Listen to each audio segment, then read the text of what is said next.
Right now, we want to go ahead and bring in Dolores Perales, Environment and Community Sustainability Specialist here on the Oakland County MegaCast. Good morning, Dolores. Thank you so much for being with us. Good morning. How are you? I'm great. Tell us a little bit more about your organization, how it got started, and what is your goal today? Yeah, so Southwest Detroit Environmental Vision is a 501c3 nonprofit organization located on the southwest side of Detroit. Southwest Detroit Environmental Vision works on a variety of different projects and issues that are, solely located in Southwest Detroit, as well as within West Dearborn. But SDEV, we focus, our mission is to improve the environment and strengthen the economy of Southwest Detroit. And we do this through the partnership with residents, community organizations, local government agencies, schools, businesses, industry to combat various environmental issues, which include air quality, blight, which is like illegal dumping, graffiti, abandoned homes, as well as incompatible land use. So we are essentially a coalition of residents, community organizations, and school businesses working to improve the environment and strengthen the economy of Southwest Detroit the best that we possibly can. And we are a community-based organization where we try to voice our concerns and represent the residents of Southwest Detroit the best we can to ensure a environmentally healthy community and make sure that Southwest Detroit becomes a model neighborhood for the rest of Detroit. I think a lot of people don't realize that Southwest Detroit is really Michigan's most polluted area. Sometimes it's been called toxic town. The AP just had a story out today about how oil and gas operations have been allowed to stop monitoring for hazardous emissions due to the coronavirus pandemic. I believe that went into effect back in March. But sometimes it's hard to figure out what's going on with these companies, I would imagine. Yeah, definitely. So what are your thoughts on that? And quite frankly, when you hear something like that, after all the work that you and your organization has done, does it make you mad? Definitely. I know a lot of us, we are doing our absolute best to, improve the environment, whether that's through, with air quality or land use. So when you hear industry still, doing things like this, it becomes a little disheartening, but it also allows us to, strengthen our ties with community to ensure that we are, voicing our opinions, advocating the best that we can, and ensuring that we are doing everything we possibly can to make sure that residents have the highest quality of living that they possibly can. And so when this happens, that just means that it's just something else that we have to work on to ensure that residents don't have to continue to, be subjugated to issues like this, but that we can fight it and ensure that residents no longer have to, be complicit when it comes to industry. We just wanted to make sure that everyone was able to hear and get all the information that you were providing for us. So again, what programs are you working on right now? So currently, myself, I work in the Land and Water Department here at Southwest Detroit Environmental Vision. So I mainly work on our various place-making projects that SDV has put in across Southwest Detroit. So I help with the design and implementation of these projects, as well as the sustainability of those projects afterwards. But SDV is also working on other projects within our Healthy Air Department, which focuses on not only working on indoor air quality, but then also outdoor air quality, such as, communicating and working with the local businesses around, as well as working with the diesel trucks with our with that program, where essentially SDV helps retrofit diesel truck engines to ensure that it is not polluting as much. So I know that's one of the Clean Diesel program is one of the main programs that the Healthy Air Department works on when it comes to outdoor air quality as well. Dolores, during the pandemic, there's been so much focus on all the other issues that are coming up with the pandemic, whether it be schooling, whether it be jobs, whether it be the economy, whatever the case may be, does it seem like issues of environmental importance have been not necessarily forgotten about, but put on a back burner? And why is it so important, if that is the case, that we continue to focus on environmental issues even during this time? Yeah, so regardless of what's going on, our environment is still being impacted, whether that be, through air quality with local businesses within Southwest Detroit being notorious polluters, or it can be as simple as just incompatible land use where we have a lot of blight going on within the city, and due to, COVID, a lot of services have been, pushed back. So a lot of bulk and trash pickups have been pushed back, which causes an increase of blight in the neighborhoods, which in turn can lead to a public health risk where a lot of rats and other vermin come through and they could track disease and bring them into homes, etc. But then there's also the issue where, how we brought in the economy part, where a lot of residents have been laid off or they have been put on unemployment, where they no longer are able to afford the cost of food and just basic necessities that they need. So one of the things that I know at SDB that we are trying to do is that we are providing free produce for residents within the community, where we understand that especially right now, especially in the midst of COVID, where residents have, become unemployed, they have lost their jobs, and they are struggling to, feed their families, where, in Southwest Detroit, we have a lot of local mom and pop shops with a lot of local, small markets. But the cost of produce and fresh foods, meats, etc., from those smaller markets tend to be a little bit more pricey compared to your traditional Meijer or Walmart or, large-scale supermarket. So because of that, there becomes this gap where residents are unable to, purchase these foods, and then it becomes, again, that public health risk where residents are going to be then in turn purchasing, items like ramen noodles or, bulk out items where it'll last a long time to feed their families, but it may not be the healthiest option, which in turn can affect residents, leading to obesity, diabetes, etc., where they're eating more of this processed food. But some of the things that we're trying to work on is, kind of cultivating the land that hasn't been used, as well as using the projects that we already have going on to ensure that we are meeting this gap for residents and providing access to free, healthy, fresh produce, so that residents can incorporate that into their diets, but then also have access to green public spaces where I know a lot of residents, including myself, when COVID hit, we were all cooped up in our houses. We were getting a little bit stir crazy, et cetera.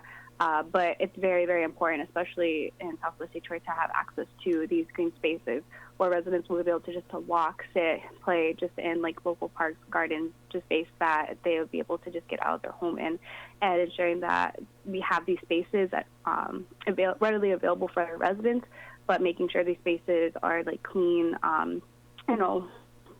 is very important due to that blight issue I was telling you about. So those are issues that we're working on, and these are issues that we are currently tackling to ensure that residents have access to that equitable green space, but then also have access to fresh, healthy produce. Dolores, during COVID-19 and the pandemic, where some families are shifting to survival mode, how do you get across to them the importance of the long-term effects of our environment and the need to continue to be environmentally friendly in all things that they do? I think the best way that we're able to do that is because we can't really meet with residents one-on-one like we used to, especially due to COVID. We tried to work with them via Zoom, having Zoom meetings where we're able to talk to them one-on-one about issues that they find important, especially when it comes to air quality. I know our Healthy Air Department has had a number of Zoom meetings when it comes to, for example, Marathon Petroleum and what's going on over there, where they've had meetings with residents to figure out what to do and moving forward, et cetera. But we've also been extremely active on social media. We've been putting in informational posts, whether that be about the Southwest Detroit environment or the environment as a whole across the United States. But we try to cater it to different age levels, different groups, where some may be for more of the younger audience, like teenagers, to kind of get involved with some of our projects, where we let people know that we are having projects going on where they can still become involved, still be hands-on if they so choose to do so. But then also, we try to make our department still very accessible as we can. So we're available for like phone meetings, Zoom calls, distant meetings, etc. So I think still educating residents on what's going on, whether that be through our youth programming where we had interns during the summer, meeting with residents as they request to meet with us, just showing that accessibility is very important, where I know a lot of people have pulled back from being accessible to individuals, but where we want to be accessible while still keeping a safe distance, still keeping COVID restrictions in mind, while still providing what residents need from us. So I think that's the main piece, where residents are still invested and still wanting to learn about the environment, still wanting to tackle the issues that they face, and just letting them know that we're right there with them and we're taking precautions every step of the way and still finding ways to meet and to tackle issues that they want us to tackle. We're almost like that. We're the instrument for them. We're that where they tell us what they want, what they expect from us, what they need from us, and we go out and we do it. We find ways to make ends meet. We find ways to provide for them in ways that they feel like they are able to. We act as their voice. So whenever they need us, whenever they would like us to do something for them when it comes to the environment, whether that's standing up in public meetings, finding creating more accessible social media posts, which could be from a variety of things, whether that's from children's, more so children's posts to more of mature content about the environment. We find ways to kind of cater to what they want, and then we provide it to them. Dolores Perales with us. She is the Environment and Community Sustainability Specialist at the Southwest Detroit Environmental Vision, with us on the Oakland County MegaCast. And Dolores, you had mentioned a couple of times throughout this interview green space. And for those that aren't familiar, what is green space in an urban and suburban sense, and how does that not only help to be good stewards of the environment and help our environment out, but also help establish greater community sustainability as well? Yeah, so just green space in an urban or suburban environment is just land that is partially or completely covered with grass, trees, shrubs, other vegetation. So examples of green space that anybody can find in their local communities could be parks and community gardens, and that's one of the main things that we try to implement here within the Southwest side, where a lot of our land is not used, and we try to create pop-up spaces, parks, and small community gardens to ensure residents that they have access to green space, and that this green space now has become something that they can take control of if they so choose to. By putting in green space across Southwest Detroit, I know a lot of the projects that we work on with our green space, for example, I'll use our Cadillac Urban Gardens, Garcetti Park, and our orchard, Merritt Street Orchard, which are all on the same street, where we took vacant land and a vacant parking lot and transformed them into a park, a garden, and a small miniature orchard, where this was once land that was either lighted on, unused, not serving a purpose in the community, where now they have become community staples, where residents are, with the garden, they're able to access free produce. The park, they're able to, go play. Residents are able to take their children to play. They can sit around. They can relax because it's a large space where they're able to socially distance and still provide their children a space to go hang out and play in. With our orchard, it's a small little space where you can come sit and you could relax in, etc. So by having access to this green space, you're allowing yourself to be connected to the environment, be outdoors, and stay active and healthy. But then also you're promoting environmental stewardship by encouraging residents to, and that comes with the sustainability portion, you're encouraging residents to take care of the space. This is their space. They're the owners of this space. While we help them take care of this space, it's up to them to ensure that this space stays clean, it stays accessible, it stays, what they want it to be. That we work with residents to do community cleanups. We teach residents how to garden. We teach residents how to plant more of the floral plants, etc. So we tried to aim different like programs and different projects within these spaces to cater to residential wants and needs while still teaching them how to take care of that land and become those environmental stewards of these spaces and projects. Dolores Perales with Southwest Detroit Environmental Vision. Dolores, I know your organization is located in Southwest Detroit. You focus on Southwest Detroit. For those that don't live directly in your community or for those that live outside of the Detroit borders here in Oakland County, why should they care about your organization, and how can they also get involved? Yeah, so Southwest Detroit Environmental Vision. We're the only environmental nonprofit located on the southwest side of the city. Southwest Detroit, we face a lot of different issues. So we're home to approximately 46,000 residents. This section of Detroit has Michigan's only oil refinery as a sewage treatment plant that serves over 126 communities. It has the busiest border crossing between the U.S. and Canada, 3 major freeways, 3 steel mills, a 300-acre intermodal freight yard, as well as various oil, metal, and waste processing industries.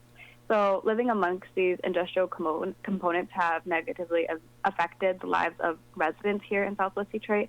And what SCEV does is we work to stop these injustices and create a healthier living environment for the community. So individuals outside of Southwest Detroit definitely should care because they heavily rely on the industry that is located within our neighborhoods. However, they aren't experiencing all the environmental injustices that we are currently facing while living here within Southwest Detroit, whether that's through the horrible air quality that we breathe every single day, to the incompatible land use where there's so much like dumping. It's crazy where we're definitely trying to combat these issues and make sure that a Southwest Detroit resident has the same livelihood as an individual living out in the suburbs. So individuals should care because they heavily rely on these industries that are located here. But a lot of people don't know that all of these components are just shoved in this one corner of the city. But if any individuals would want to get involved, all they would have to do is, email us at info@scvweb.org. And that's the best way to get a hold of us if they want to help volunteer. There's a variety of different projects that they can volunteer with, whether that's working in our green space projects like Cadillac Urban Gardens, Garthney Park, our Mary Street Orchard to kind of help with that incompatible land use and work on, food sovereignty issues that we're having in Southwest, and just kind of work on food sovereignty and providing access to fresh, healthy foods to residents, or even working in our healthy air. So working on canvassing projects, community development, letting residents know their rights and what's going on within the city, where we all have an understanding, we all know what's going on, but it's always, very helpful to provide the information to residents and let them know what they can do about it. So there's always canvassing opportunities. There's opportunities to learn from residents through canvassing. So asking them questions about how, what's going on in your own home. How does this impact you directly? And so that's something that we always need help with is, working on those canvassing projects. But then also just working within our land and water, our healthy air department, or just in general, just supporting us with our variety of projects, just whether that be sharing our information to other residents within Southwest Detroit or outside of Southwest Detroit. It's like you said in Oakland County, just sharing our information, letting people know what's going on and spreading the message, spreading the word. And then if you're able to coming in directly volunteering with us to kind of have that hands-on experience and see what is going on directly within our community. So Dolores, real quickly before we let you go, one thing, volunteer opportunities, can people do that in person? Yes. So that's okay right now, you are allowing them. And also I noticed on your website your organization was doing a bottle drive. Tell me a little bit about that, and if I have bottles to donate, how can I get them to you? Yes. So, like I said, we are taking in-person volunteering, but we are following strict COVID guidelines. So, social distancing, wearing a mask, etc. And before volunteering, making sure you're filling out a self-disclosure form, letting us know that you aren't having any type of COVID symptoms, etc. But then that is all, a self-disclosure. So if you do feel comfortable volunteering in person, we are more than happy to have you, and we're more happy to accommodate you or a group less than 10, as we're only taking in about 10 people at a time to volunteer with us per day. And then with the bottle drive, we are collecting pop cans and bottles. So we know over quarantine, a lot of people have accumulated a lot of pop cans, a lot of bottles, a lot of beer bottles, etc. So we are collecting those bottles because we know that while the pop can returns have opened up slightly again, the lines are outrageous. A lot of times people just don't have the ability to take all those cans back. So if, you want to help out our cause, we are doing a bottle drive, collecting, whether that's pop cans, beer cans, liquor bottles, etc. We're taking all those in, and we'll be taking those in to be processed and recycled as well. So if some of them are unable to, be used to get that 10 cents back, we'll be recycling them regardless. So it's a way to not only help the environment, but then also support our organization. And if anybody would like to drop off any bottles, they would just have to email us at info@sdvweb.org, or give us a call, and all that information is on our website. And they would just let us know, schedule a time to come in, and then they could drop off the bottles that they have to us. Dolores Perales, Environmental and Community Sustainability Specialist with Southwest Detroit Environmental Vision. Thank you so much for being with us on the Oakland County MegaCast. Yeah, no, thank you.